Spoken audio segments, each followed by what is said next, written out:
Hello, everyone, and welcome to the MPF webinar series. This is our, 27th, 28th iteration, Uri, since COVID shut us down. So welcome, everyone, and glad you're here. We'll start right at the top of the hour, but thought we'd warm up a little bit and introduce ourselves and warm up the crowd. Ivan Hemmans. Ivan's never been in one of our programs, and Ivan, we're so delighted to have you with us. How are things going with you? Everything is great. Thanks for having me. I'm happy to be here. Talk with some other people about stuff, legal technology. Stuff is good. Yeah. I live at the intersection of the internet and search results of your favorite search engine. The legal internet or the illegal internet, Ivan? What? Well, I'm a law-abiding citizen, or netizen, as they used to say back in the early 90s. It's funny. I was checking through. I was involved in LMA a long time ago and early on, and we'd had these nice branded polo shirts, and it said Legal Marketing Association and the little logo. And I'm checking through the airport, and this snarky lady at the check-in counter says Legal Marketing Association. As opposed to what? The illegal marketing association? I thought that was funny. Morris, how are you, my friend? I'm fantastic, John. And you're in New York today? I'm in New York. It's warmed up a little bit here. We're in the mid-30s today, which normally I wouldn't be happy about. The heat wave. But when it was like 17 degrees the last few mornings, I'll take mid-30s right now. Well, glad you are with us, and Morris is no stranger to managing partner programs, so welcome as always. And Uri Gutfreund, Uri's got some news. Oh, put me on the spot. I became a father-in-law this week. Is that the way to say it? Congratulations. My son got married this week. Thank you. Very good. And you approve of the new addition to the family? I do. She's wonderful. Sweet. They're cute. They're a cute couple, and wish them the best. Oh, that's great because the session is being recorded, so there's evidence. Not to put you on the spot. It's all good. All good. They know how I feel. No, it's all great. Congratulations, Uri. That's exciting. Thanks, John, and thank you again, Ivan and Morris. When you said before this is the 27th or 28th, I remember being on one of these webinars. It must have been April or May of 2020, and we were all still getting used to Zooming and video conferencing, and it was very normal for kids to be walking into the background, and you're muted, you're unmuted. Nobody knew how to mute themselves. We've come a long way. Can you hear me? Yeah. Can you hear me? Right? Remember that. We were talking at one of our planning calls. I think it was Monday. When that it's this video platform is the default almost as we interact with one another and clients and prospective clients. Yeah, I think we as a world have learned, nothing replaces in person for certain things, but video is really useful for a lot of business meetings. And there's no worry. I think this is one of our early lines. The horse is out of the barn, the cat is out of the bag, and we can't bring it back. Yeah. And so evolve, adapt. COVID's accelerated a lot of these long-term changes around technology and remote working. It took a pandemic to get a lot of this stuff going on, but firms have adopted and adapted remarkably well. So I am looking right at the top of the hour and going to go ahead and start today's program. So welcome, everybody. We are so glad you're here. The Managing Partner Forum web seminar. Today's topic is what managing partners need to know about IT. Not the most appetizing topic for a lot of managing partners, but a really, really important one as the CEO of your organization. And, post-pandemic, more remote working, more technology. What does a managing partner need to know? And we've invited Ivan to give us as well a sneak preview to the ABA TechShow, which is coming up next month in Chicago. So I've got a little placeholder slide when we come to that, Ivan. You'll ask, we're going to ask you to talk a little bit about what's hot at the Tech Show, and are there any particular sessions that might be particularly relevant to managing partners? because I know some of these topics are kind of live streamed and they can participate remotely. So with that, Uri, welcome. Nice to see you. Thank you, John. Great to be here. And great having you. This, as I mentioned, our 28th or so iteration. It's hard to believe.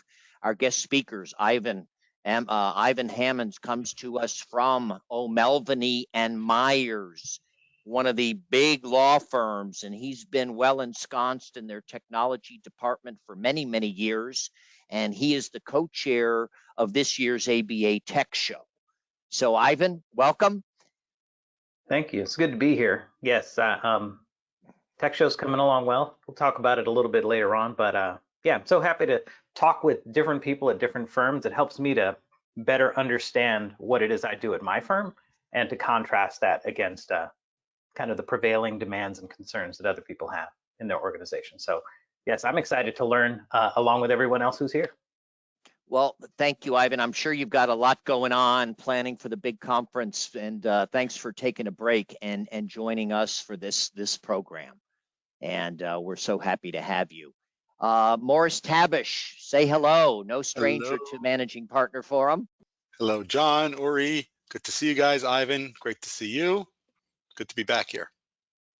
Well, thank you, gentlemen, and off we go. We're big at getting your evaluations, so make sure you give us your feedback coming out of the program, what you like, what you don't like, topics for the future, a few housekeeping announcements. One of the things we hear a lot is get to the meat, John, too much fluff at the beginning, so I'm going to not spend much time, but we do have some live conferences coming up. We're going full steam ahead with our signature event, May 4 and 5 here in Atlanta, and a fall symposium in Chicago. These will be our first in-person events in quite some time. So seats are available if you're interested in learning more. John, I can't believe that it's been that long since we've had an in-person. I mean, the buzz at that event in May, John, it's been going for so many years. It's really incredible. I'm really hoping we can be in person. It's just almost such a valuable event. Well, I am so sick and tired of trying to regroup and then cancel it again. You know, we went through this cycle a few times, but I think it's finally looking like we might be able to pull it off. So good. Looking forward. Great event. Today's program, we have 75 registrants altogether, mostly mid-sized law firms. We'll get a sense of firm sizes. We're first audience polling question. Our topic, already introduced. People love the benchmarking data we generate, so we'll share with you some timely data around how small or mid-sized law firms are responding to the technology post-pandemic, and get Ivan to tell us a little bit about that tech show. So we'll have some audience polling. The question box, Uri, people should know how to do this by now, but give us a quick lesson. Yep, on your side toolbar, you should see where it says questions. Type in your questions. I will see them. I'll be monitoring the question box. And if our speakers do not answer those questions, I will give it to them. So keep those questions coming, and I will monitor that as we go. John? Don't be shy if you have questions.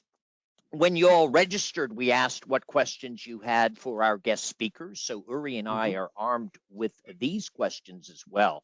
This is a webinar, so the opportunity for our audience to interact is through live polling, through type-in questions, and people love the banter and the benchmarking data we do generate. The next program, we're now on the third Wednesday, March 16th. We'll be wearing green.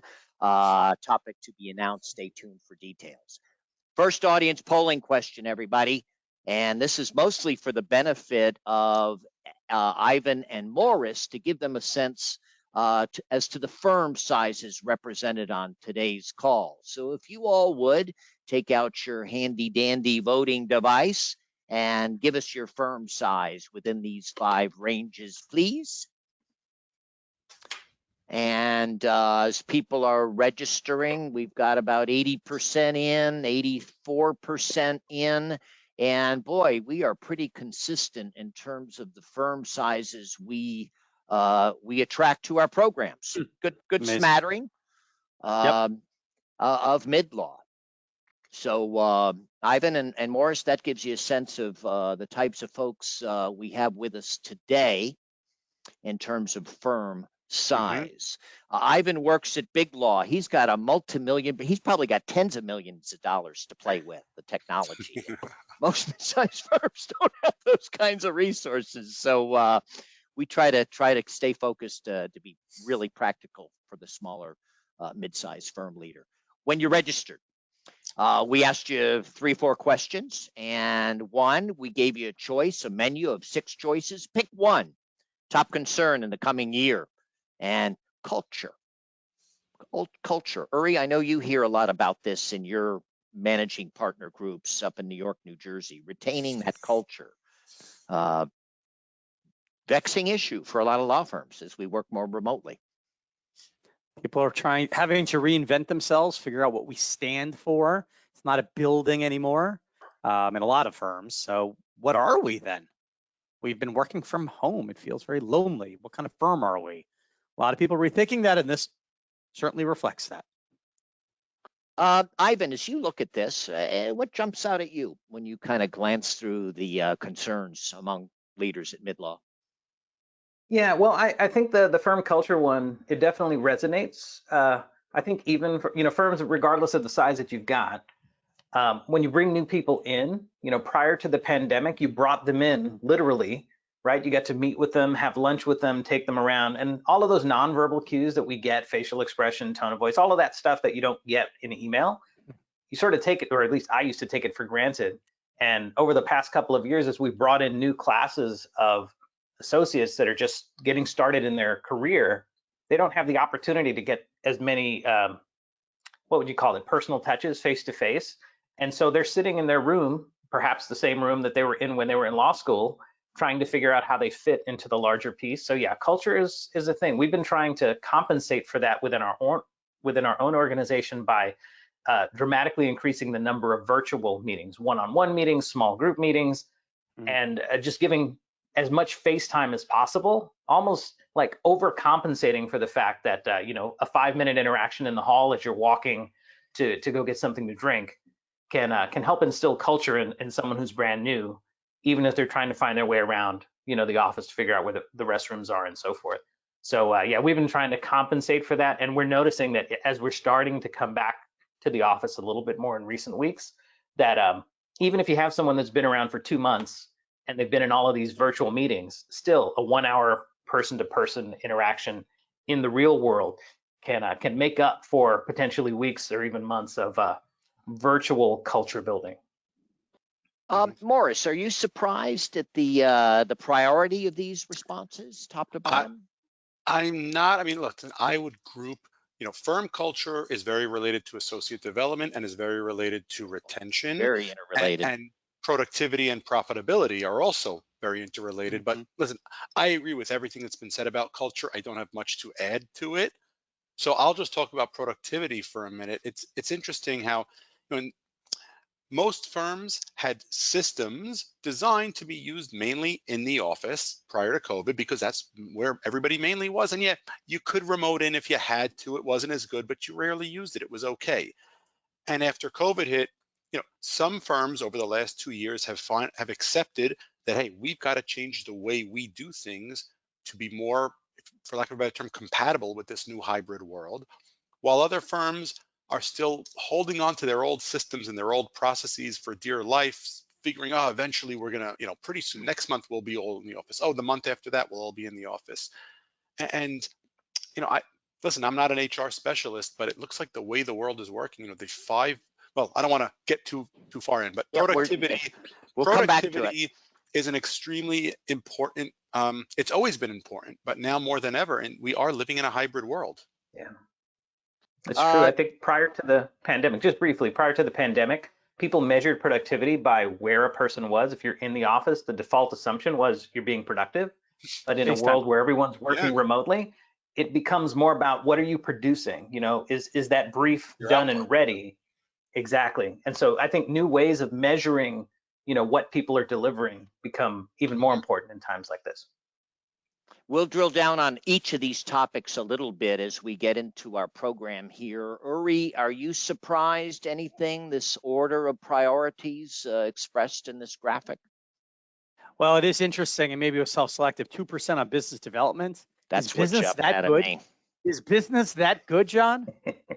Well, BD was always at the top, always at the top. Right, Firm right. priorities pre-COVID, and we've seen a little bit of shifting, I think, in terms of the associate development, succession, business development, not And cemented at the top of the list like it Ori, was. I'll just share something I've heard from a lot of the firms we work with.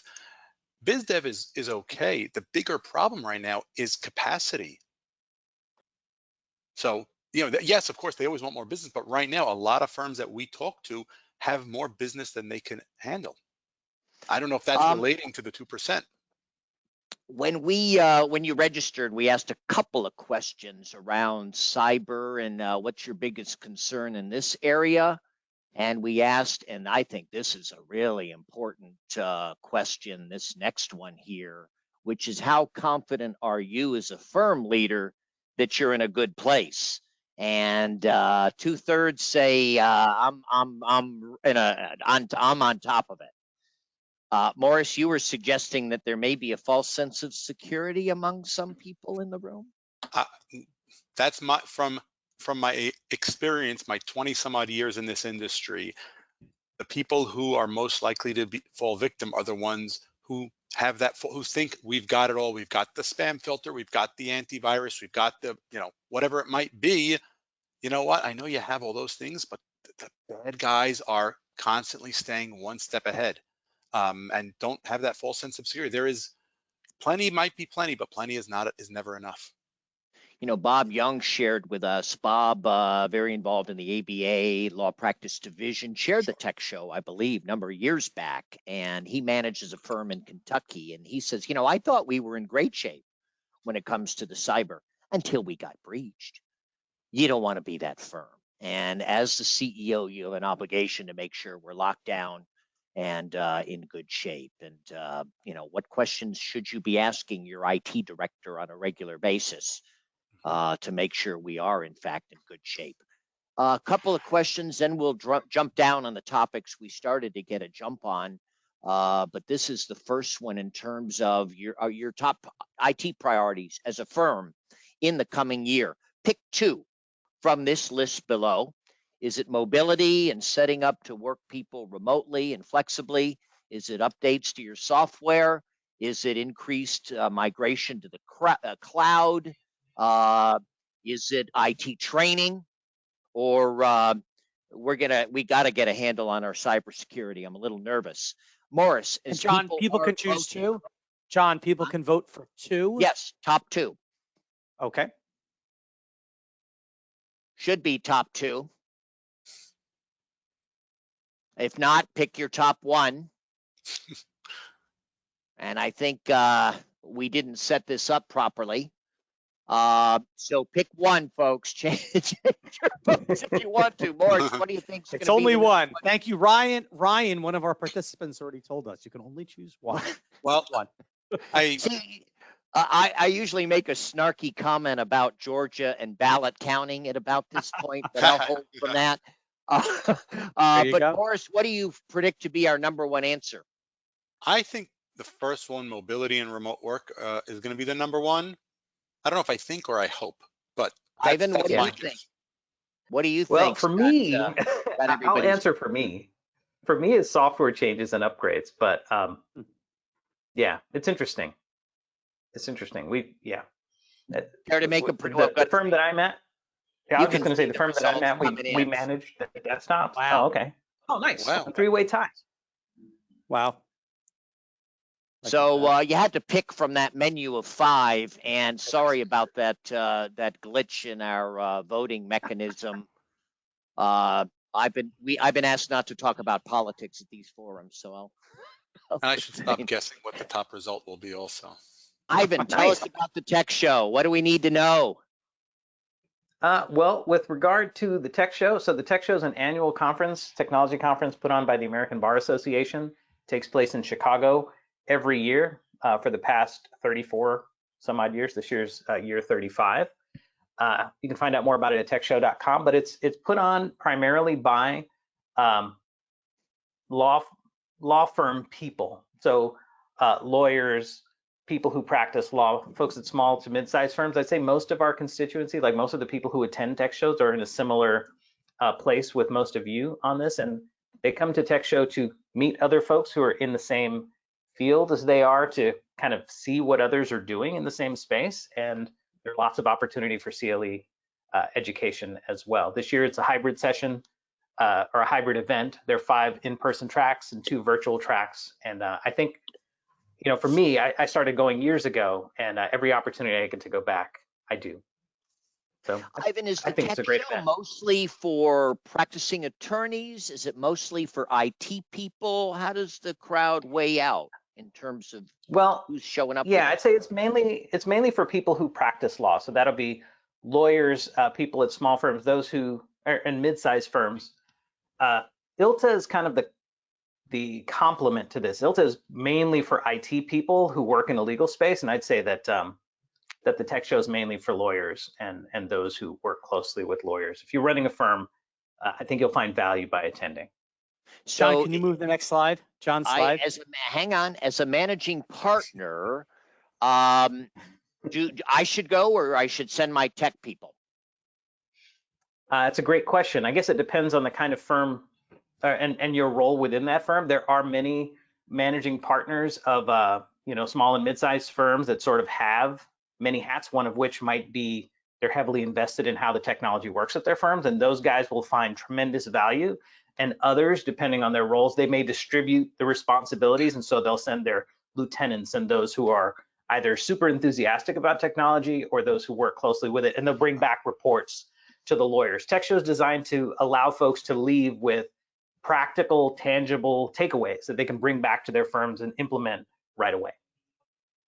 And you got good registration this year? I would think there's a pent-up demand. People want to get out and mix and mingle and go places, and you got a good, strong registration. You know, the registration is definitely ahead of what we predicted. We expected that, you know, prior to the pandemic, the registration numbers were at a certain level, and through the pandemic, the numbers kind of dipped.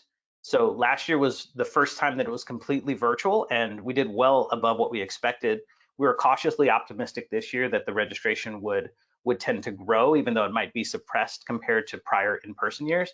And we're pleased with where things are. The registration is still open, and we expect that people will continue to register over the next couple of weeks. I guess 2 weeks from now is when we'll be in Chicago, and a good number of those registrants might decide to join virtually rather than in person. Well, hopefully you'll pick up a few through participating in this conference, and we will be sending links, folks, to the registration pages and calling out particular sessions we think tune into what you're telling us you want to learn more about through today's program. So, Ivan, thank you, and good luck with that program. I've been several times. It is a big show, lots of vendors. You wouldn't believe the stuff coming at you. Morris, I know you've been there. Yeah, faculty for a whole bunch of years. It's a great check event. it out. A lot of really interesting products and services out there that a lot of you probably don't even know exist right now. I didn't know they existed till I saw them. It's amazing what's coming online, and it can be overwhelming at times. A couple of more polling questions, and we'll drill down on culture, productivity, and try to provide some real specific guidance and resources to address those concerns. And this first notion is the work at home situation at your firms, our support staff. And the question, we carefully worded this one, was, what is the percentage of your firm support staff working from the office on any given day?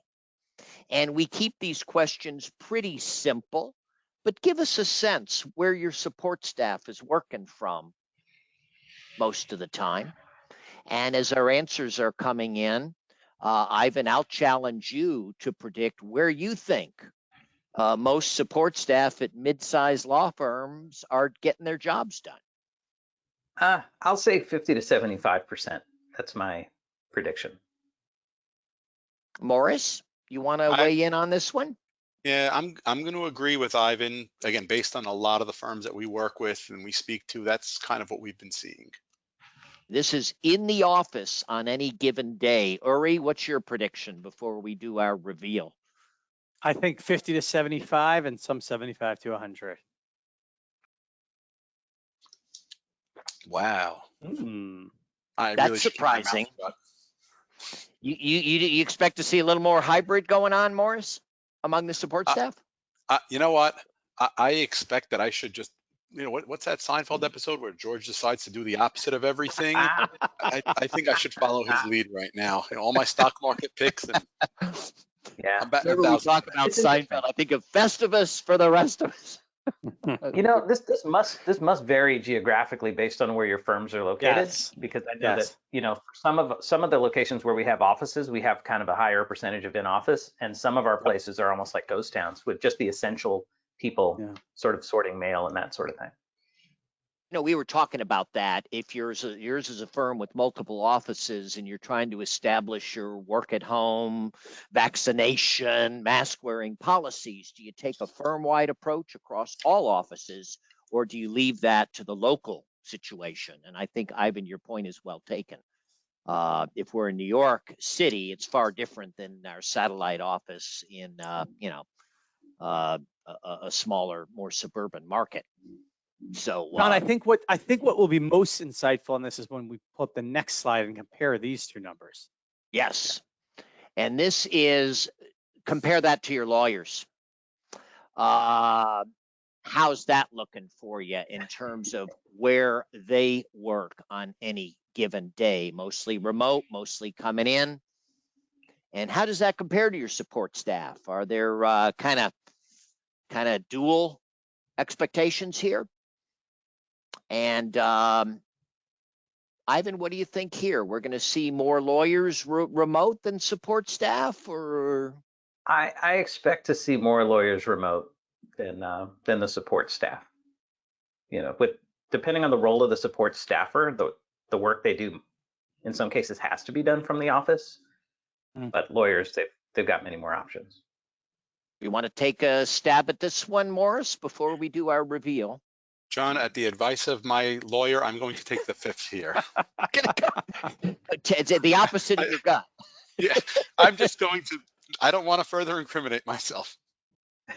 Well, Ivan, you seem to be accurate here. It looks like staff is much more likely to be in the office routinely than the attorneys, who on any given day might spend more of their time remotely. So interesting. Let's jump in now. People love this data. So there you go, folks. The top challenges, you mentioned it at the beginning of our program, maintaining that collaborative culture. Ivan, you talked about onboarding and that experience, connecting, feeling part of the whole. More virtual meetings. We'll talk about how do you retain the culture, that collaborative, collegial culture we're all trying so hard to build. The productivity piece, we'll talk a little bit about that. We've done a lot of polling around this since COVID hit and have some data. We'll talk about the recruiting and retention piece. We're hearing a lot of this. Holding our talent when big law comes a calling. They may feel a little distant, a little unengaged, and they become vulnerable to being recruited. The lateral market's red hot. And what are you doing to retain those people? The business development piece, and if we do have time, we'll touch a little bit on cybersecurity. What I'm trying to get out of our panel are concrete examples, concrete things leaders of mid-sized law firms can be putting into play to address these concerns. Let's talk about firm culture. Ivan, the stage is yours.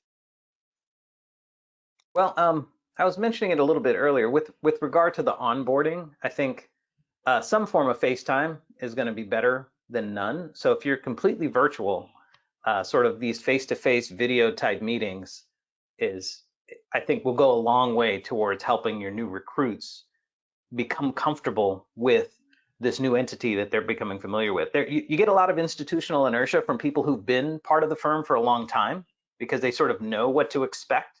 And so the culture will sort of persist for several years without a lot of prodding. But for brand new people, to sort of bring them aboard and help them understand where they fit within things, I think as many face-to-face meetings as possible and socially distant face-to-face meetings. So you've got your, Teams meeting, Zoom meeting, go to webinar. If you can make that part of your normal practice while we're working away from one another, I think that'll go a long way towards helping. And then as soon as you come back in the office, you'll notice that, wow, it's so much easier in person. So Ivan, just to be clear, when you say face-to-face, you're not talking about in person. No, I think if you're not, well, I'll say it a different way. If you're not already incorporating some sort of video face-to-face meetings to supplement or to even make up for the lack of in-person face-to-face meetings, I think you might be missing a trick. It's almost like, for me, I'm in 20 to 30 of these meetings every week, and I have been for the last 2 years. And I would encourage you, if you're not doing something like that, to consider doing it. At my firm, we've done sort of virtual town halls. We have like virtual office hours. We have lots of team members checking in, and we have instant messaging where people can do video meetings on their own.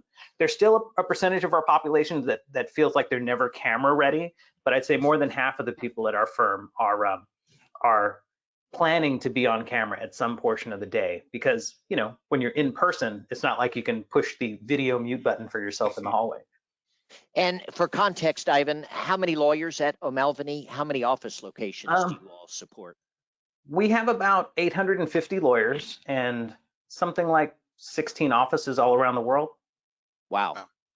Nine Does your in the firm US. leadership obsess about culture at O'Melveny? It is an area of concern, and I guess concern probably makes it seem negative. It's an area of priority for us. We want to ensure that everyone feels connected, and so we offer many opportunities for folks to meet: small group, large group, town hall, and so forth. So it's something that we're trying to make part of the fabric. Like, we work and collaborate all the time by email, instant message, telephone, and video. It's just another way that we communicate. But when we're given the choice, we'll elect, many of us, especially those in leadership positions, will elect to do it face to face, even if it's on video. When the COVID hit, we were talking about communication. People are freaking out and we don't see the end. And oh my goodness, isolation, and the importance of that communication from firm leadership, that we got this. Yeah. We'll get through this together.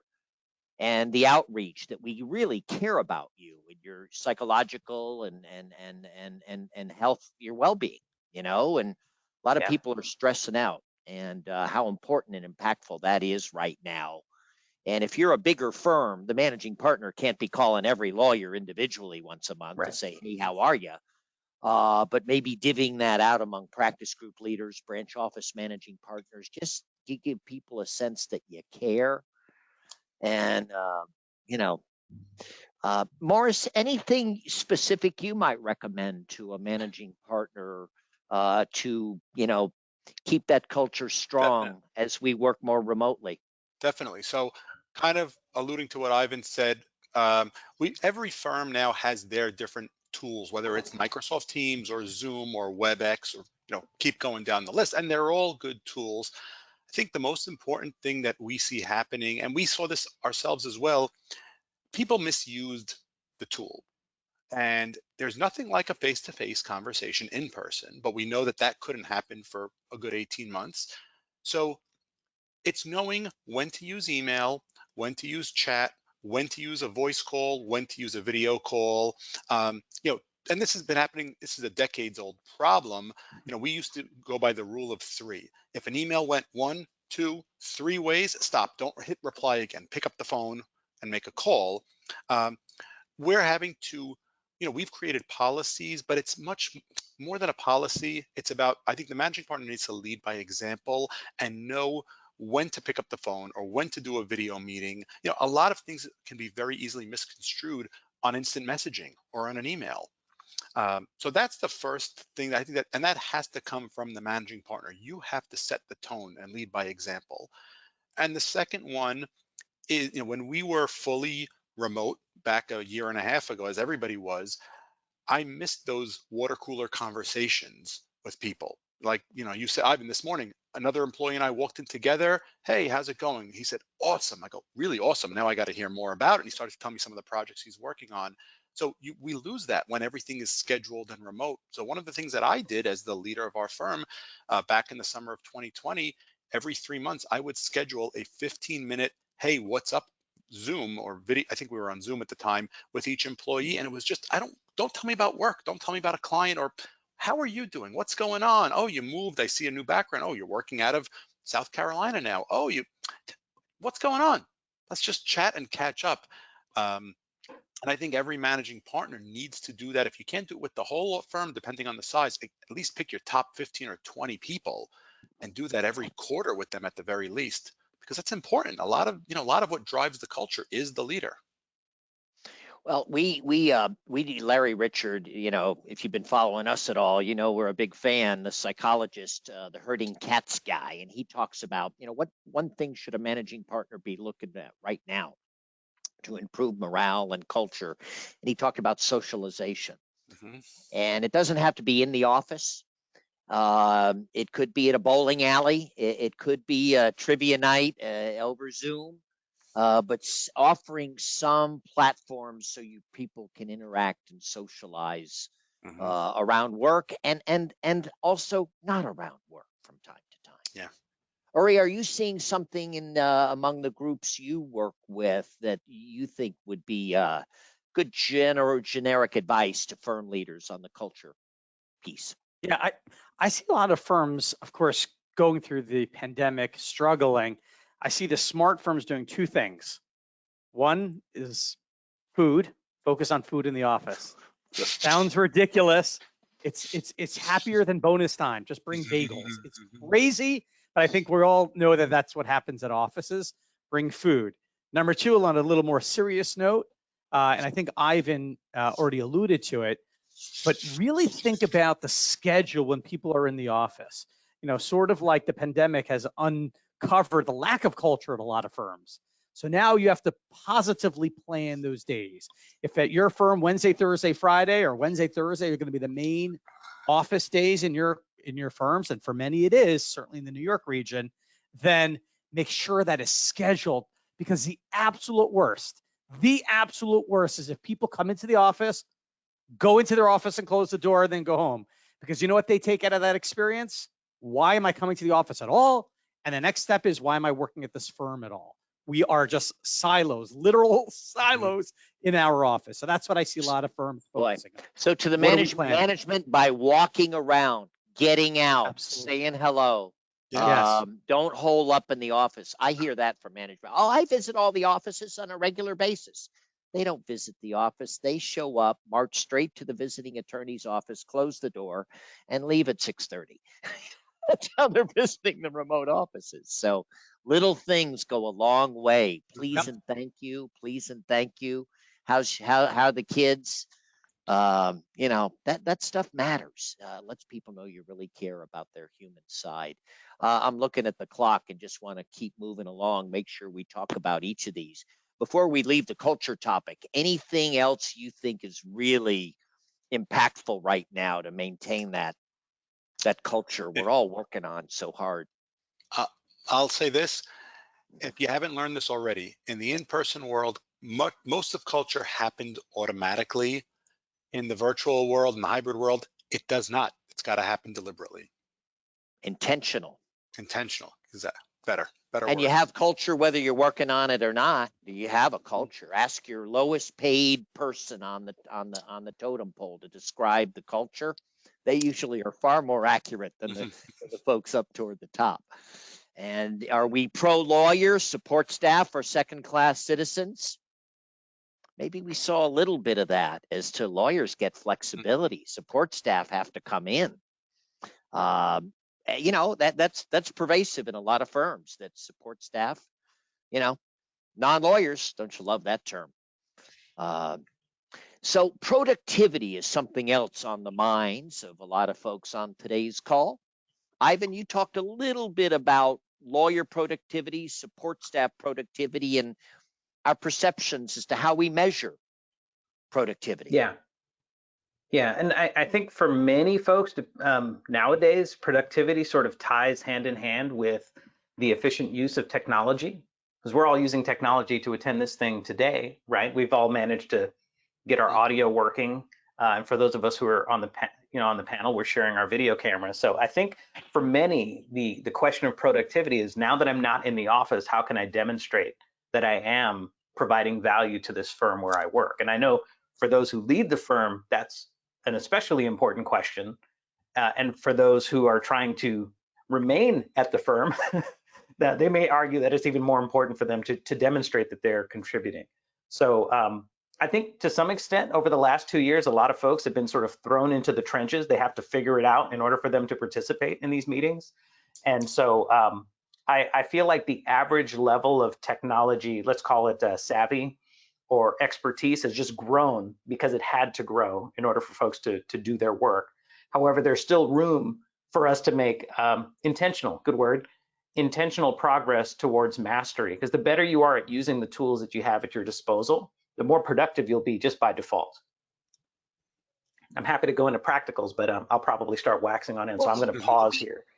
We did some surveys on this early when COVID hit, because there was a widely held perception among managing partners that people are goofing off when they're not in the office. Our attorneys, we look at their productivity as typically billable hours or collections. We can measure that, we can monitor that. And we, in fact, found through surveys that equity partner productivity actually went up collectively as people work remotely. Fewer interruptions, no commute.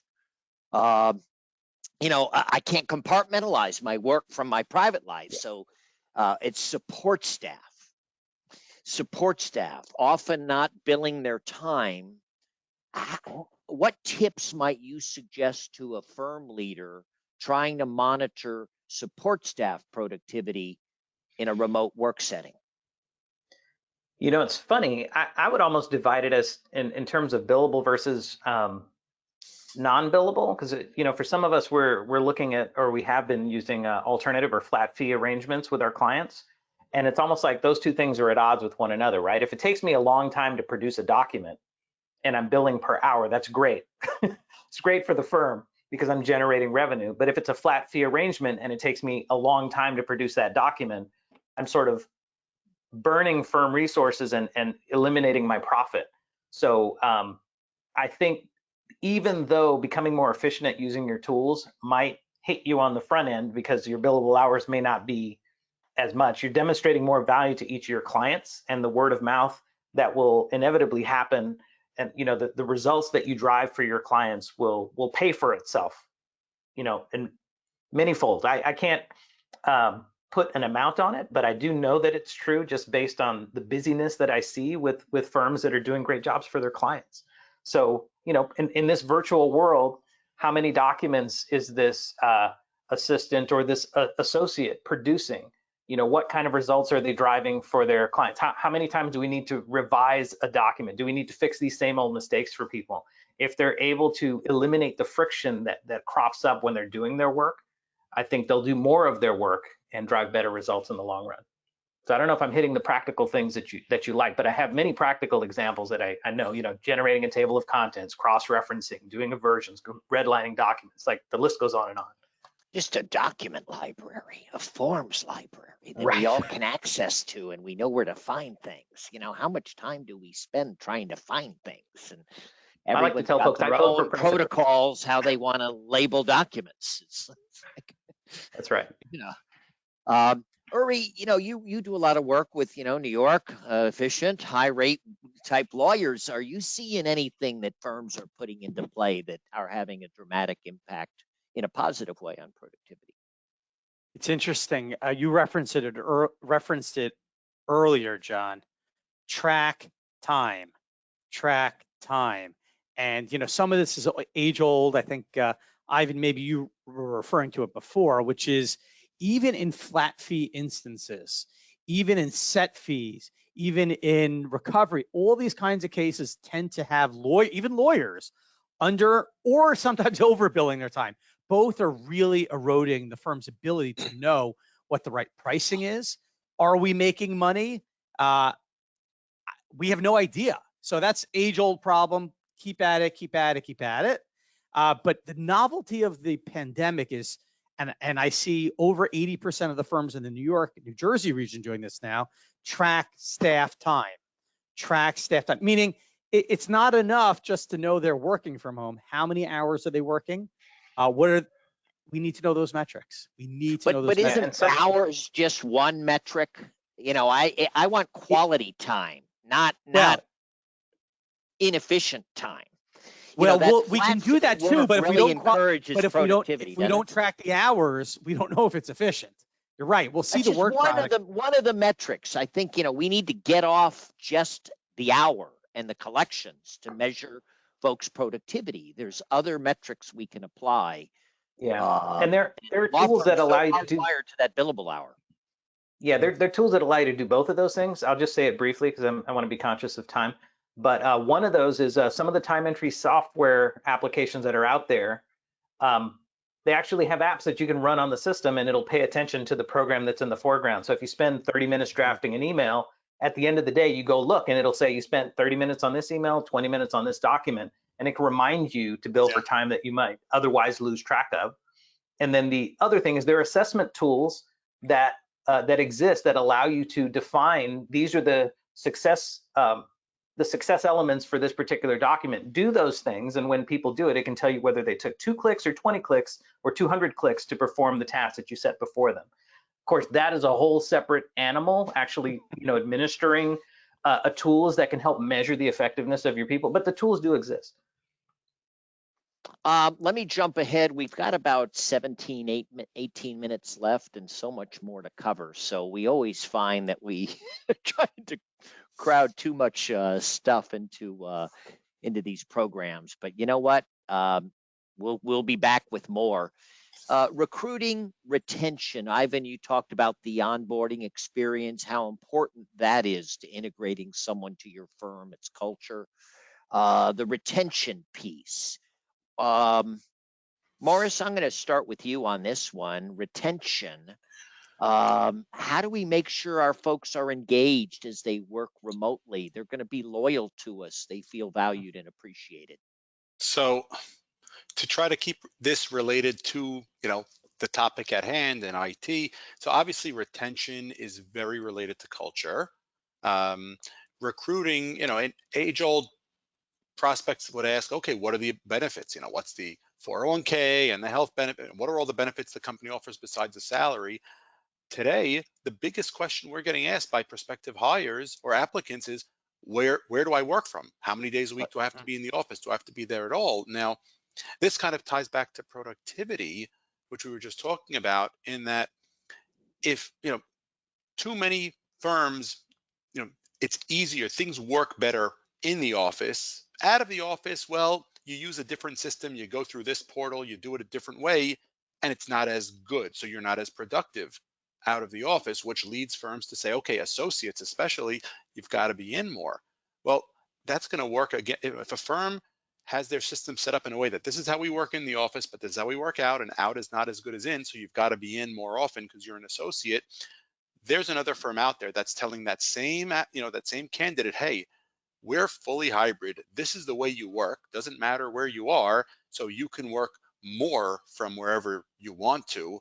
And they might get that applicant instead of you for the same salary, even for a couple of dollars less, because of this perk that they're giving them. So when it comes to recruiting, that is the number one question we're being asked by applicants is how many days a week do I have to be in the office? That's interesting. Check out what Hush Blackwell is doing with their virtual lawyer program. They call it a link. Check it out, and they're using it as a recruiting tool to recruit people who want that flexibility and that remote option. Another example is Taylor English here in a firm here in Atlanta. They have bricks and mortar hub lawyers, they call them, and they have remote lawyers, and they have it all spelled out in the recruiting section of their website that we are built to accommodate flexibility and remote working, and are using that to their recruiting advantage. And a lot of firms are doing this, but they seem to be very overt about it and not turning it into an asset to attract and retain the Right. folks that will fit well in their cultures. Ivan, why don't you, the big law, I've looked at Ramon Law and Paul Hastings spinoff. We look at Fisher Broyles, not for everybody, these remote law firms. But to certain people, they are a great place to be, and they work well in those environments. Other lawyers, no, they want to be around other people. They can't wait to be back in the office and couldn't be left alone to save their lives, Are you seeing any examples out there that really strike your attention among big law firms that are doing some really interesting things around young lawyer recruitment and retention? So, well, I can speak to the firm where I hang my hat, and I'd say that the sort of recruiting piece has been mostly virtual in recent years. And so we've been looking at a number of ways to try and revitalize our approach and modernize it, because many of the new folks that we seek, they're digital natives, right? So they sort of live and breathe all of this new technology. And I think I can speak to all of us here. We know what it's like. Law firms take a while to adopt new technology. And so this pandemic has sort of shaken the tree, if you will. It sort of caused us to take a hard look at the methods that we use to approach new people. So by virtue of that, we've modernized some of our approach, and we've tried to take, how can you take a tchotchke, like a pen or a fan or whatever gift that you would give to someone for just visiting your recruiting table on their college campus? How can you translate into that into something else? And at least with our firm, we've taken sort of the monetary value of things we would have given to them, and we've translated that into perhaps a donation that they could give to, a charity that they might like. So we're trying to attach meaning to our recruiting efforts. People, if they feel good about where they're working, they're gonna be more likely to stick around. And so part of our effort has also been to focus on the stories that we tell ourselves. So we're promoting within the firm sort of highlights of things that are accomplishments, things that people would be proud to be affiliated with. So it's a little bit of a twist, right? Most firms market towards the potential client and to the world, and they have press releases. We're doing some of that internally to generate goodwill and to help highlight the great things that we're doing, so that our folks feel good about being affiliated with our firm. Uri, let me tip over to you here. Are you seeing something working well at firms in the tri-state area? Yeah, I will. I'll give two very practical tips that managing partners are doing that is working. Number one, employee bonuses for recruiting people, for passing on. And Sure, Ivan, yeah. I bet your firm has quite a large bonus in that area, Ivan, because they're trying. This is a play that we've taken from the largest firms, which is, look, I think most firms today, particularly for legal staff, are paying recruiters. Recruiters are typically 20 to 25%. Wouldn't you rather give that money or some equivalent or something like that to one of your employees? And the talent that they will recommend will most likely be even better than the recruiters. Heck, they're going to have to work with that person. They're going to have to look at the managing partner, you, in the face and say, what'd you send us Joe for? Joe's a real loser, right? They don't want that. So they're going to send real. So that's practical tip number one. Give an employee bonus.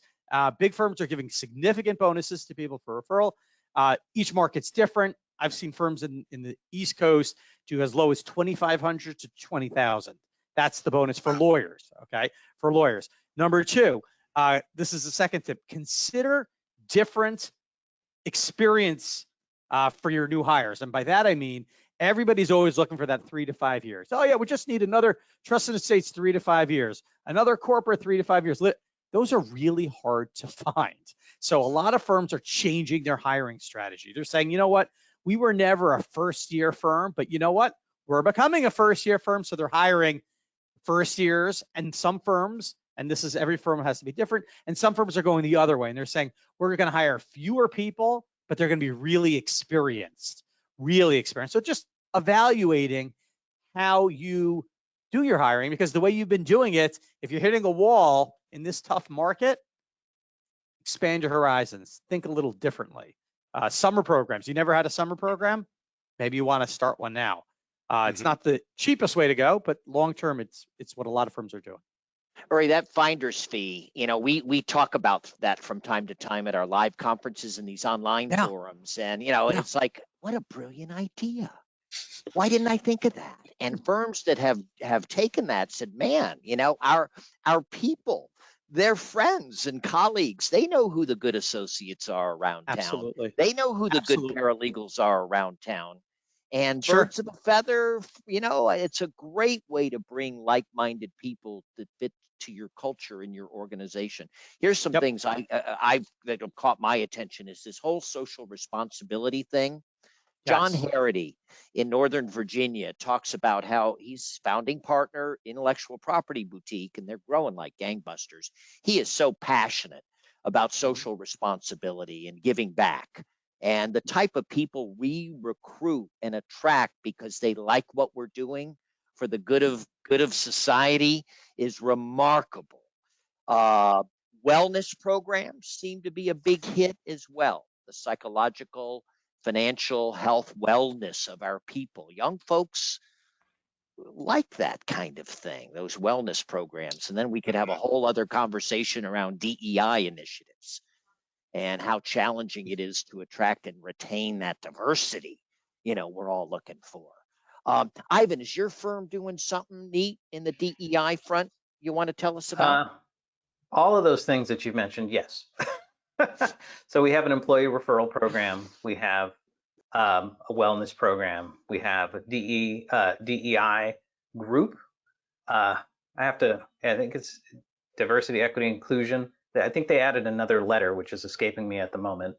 But yeah, we actually, we have a group of people that are involved, and we have several folks with the title that goes along with that. So it's an not important initiative for us mentoring. within our firm. It's not mentoring. It's sponsorship, maybe. It's something like that. It's a big Yeah. concept. I'm going to look it up. I'm going to look it up in the pause. But firms are tuning into this, and it's making a difference. It does matter to young folks that the firm is, socially responsible and cares about its people and their welfare, not just the lawyers, but the support staff too. The business development piece, here's how we do it. The webinars, and I think, what I would like to advise, we'll go around the room, is teach your people how to present online in a format like this. What they wear, their lighting, their sound, their background. It matters a lot. And it's shocking to me how often, people show up in their pajamas with a background cluttered with booze bottles, whatever it might be, but be aware and train your people how to look and present online. I hear it from judges. I hear it from clients, that would be my piece of advice on the business development front. Ivan, do you have any guidance, marketing in a post-COVID world? I recommend showing up to your meetings in a Snuggie, which is those blanket robes, only on Fridays. Any other day, you need to have at least a button down. No, I think you guys are hitting all of the things that resonate with the kinds of things that my firm is doing. So I feel like the topic is well covered. This is a great panel discussion. It's a great group. I don't feel like anything is missing. If I were, trying to figure out the things that I would need to do to start my own firm, this feels like a great place for me to be. Boy, Ivan, I want to put you on the payroll. Right. Hey, Morris, are you seeing anything clever on the business development front, impactful on the business development front as we emerge from post-COVID? I mean, look, we've been very successful moving our networking, sales, biz dev to the virtual world. And it's all the stuff like you said, I think the number one rule that we try to enforce, and this is not just for biz dev, even for internal meetings or for meetings with clients, camera on. If the camera has to be on, then I've got to be paying attention. I've got to be wearing a shirt. Pants is another story, but I've got to be wearing a shirt. And it's very Morris, you just crossed the line. Come on, John. I couldn't resist. But I'm wearing pants today. By requiring the camera to be on, it's requiring that level of professionalism and attention. It's very easy. If my camera was off now, I could be doing this, I could be reading this, and nobody would know. But I have to be engaged. we all know that cat video that the judge, the lawyer's showing up with this with the Yeah. screen, the Snapchat screen, and making a fool of Yeah. himself. If you're Uri, going to use a cat filter, it should be intentional. any other filter will give you a little slack. The cat filter, no. Uh, Uri, are you seeing anything that's really working on the business development front? Well, here's just one add on to what we're saying about presentations virtually and participation virtually, which is in the old days, I think we convinced lawyers, not always successfully, that going to events wasn't the way to go, right? You have to be leading events. You have to be on a panel with your clients in the audience. I think virtual events, even more so. You get nothing out of watching other people's webinars. Nothing. You must be. So it's really an old adage that you've known, but really you cannot skate by. And if you thought that this was just going to be, a 6 months or a year, and so you didn't want to invest in learning all this stuff, well, forget it. A lot of it's going to be on virtual. Get good at it. Pick topics that are important. Get involved. Get in front of the room. Nothing we all know replaces the face, the in-person. To be clear, Ivan uses that FaceTime expression. I need to make sure it's the in-person thing. Nothing replaces that. But I think people are going to think long and hard before they jump on an airplane, fly across the country, spend 4 nights in a hotel room. The going to in-person events is going to be much more deliberate, much more, I think, valuable to those people who do invest in those conferences and meetings. We've gotten so used to the whole virtual conference thing, webinar thing. Ivan, you got a big event coming up here. There's a lot of networking going on, a lot of business development going on. What advice do you have someone, if I'm attending, for example, the ABA Tech Show? How do I get the most out of that? How should I be prepared to participate? Well, I'd recommend to anyone who's considering going that, the in-person I think is going to give you more. We've optimized for more of an in-person experience. There's a virtual component too, but if you have the choice between going to in-person or virtual, I'd go in person. The schedule is on the website, techshow.com. I would look through and see which are the topics that resonate. And as I'm sure many of you guys would do, perhaps talk with your lieutenants at your firms to see whether there are any areas that they think you need to pay attention to. And then I'd go with your note, maybe a stack of business cards, if people still use those anymore, or at least your social media handles, so that when you connect with people in person, you're able to bring those connections back with you to your firm. You can have those various experts that you meet kind of within digital arm's reach. And just go. The networking piece for me has been the most valuable year after year after year each time that I go. I mean, the sessions are all great. You get your CLE, but the connections that you make with the other people, that's the true value. I suggest to lawyers, you gotta work the event. You get the registration list in advance, see who it is you want to meet, and maybe you set up a little reception or dinner among some of those folks. You're very deliberate, very intentional. You're just not showing up hoping to meet somebody. You're there on purpose. You know what sessions you're going to attend, what you want to take out of it, how you're going to follow up.